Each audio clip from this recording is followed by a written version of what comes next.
Appreciate the brilliance of William Cullen Bryant. As an added blemish, Auden was originally from Britain, and for his teacher, the Brits were too stuffy and self-absorbed. When Tony mentioned that Shakespeare was British, Mrs. Thompson made an exception because Shakespeare was almost God, as she put it. Very few classmates shared Tony's passion for poetry, let alone Auden. Their chatty moments during class and in the gossipy strolls in the hallways were shaped by the noisy praises and evaluations of the latest 1984 music.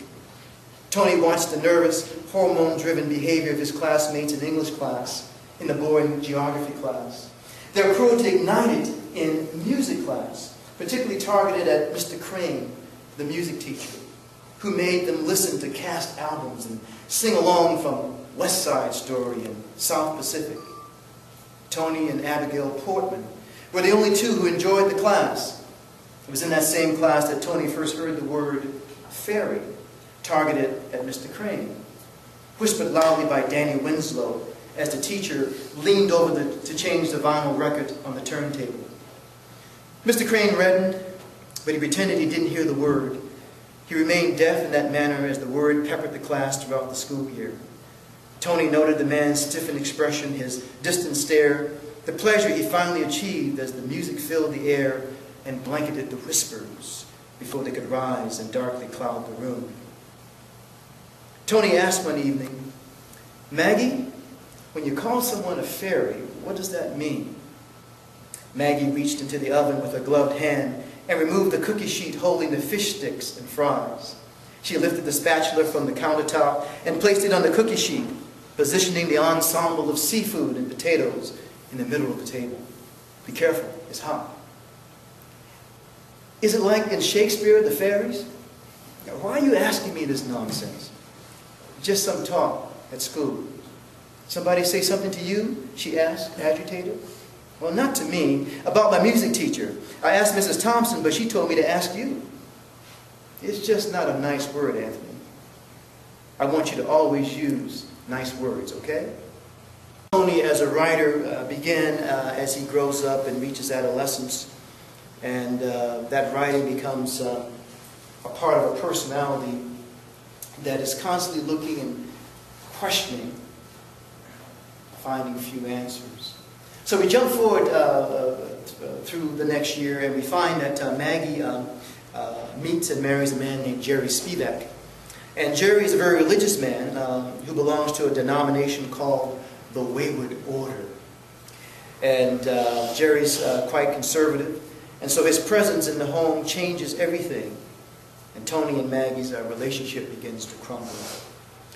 This episode that I'm going to read to you occurs when Tony is playing sick from school one day, so he can stay home and be by himself and listen to his music. Tony pulled the chair over before the dresser's large mirror and studied his face for several minutes.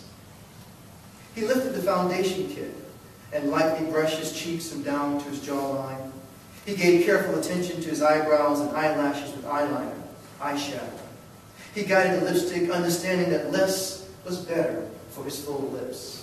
He turned his head to the side, appreciating the slight Cleopatra turn of the eyeliner at the corner of his eyelid.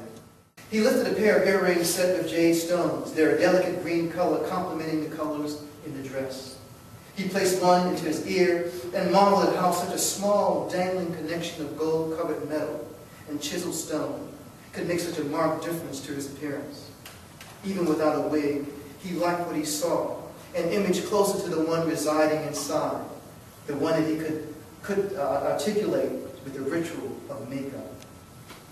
Tony lifted the other earring and turned his head to put it in its place when his eyes fixed on Jerry's face. The intrusion in the mirror was startling, out of place within the illusion of the moment. Jerry's eyes, even across the distance of the room, darkened in disbelief. Jerry's mouth hung wide, a dark cavern, his breath held in check, his rigid body. Tony tilted his head, angling his eyes again to see the fury that possessed Jerry's face. Jerry exploded across the room, grabbing Tony's arm. He yanked him to his feet. "What?" he asked, shaking his head back and forth. "What kind of devil are you?" He raised his fist in a high arc and pounded it into the rouged face before him. After several blows, Jerry stepped back and looked at his bloodied fingers. His balance was lost for a second, and he staggered with the clumsy footing of a child rolling from a merry-go-round. He leaned forward at the waist, his hands finding his thighs to settle himself. In the whispered breaths crossing his lips, he repeated a quick Bible verse, a saving raft to cling to in the unsettling currents of rage. "You will not possess me, Satan," Jerry said as he stood tall. And so in the aftermath of this event, Tony decides to leave home.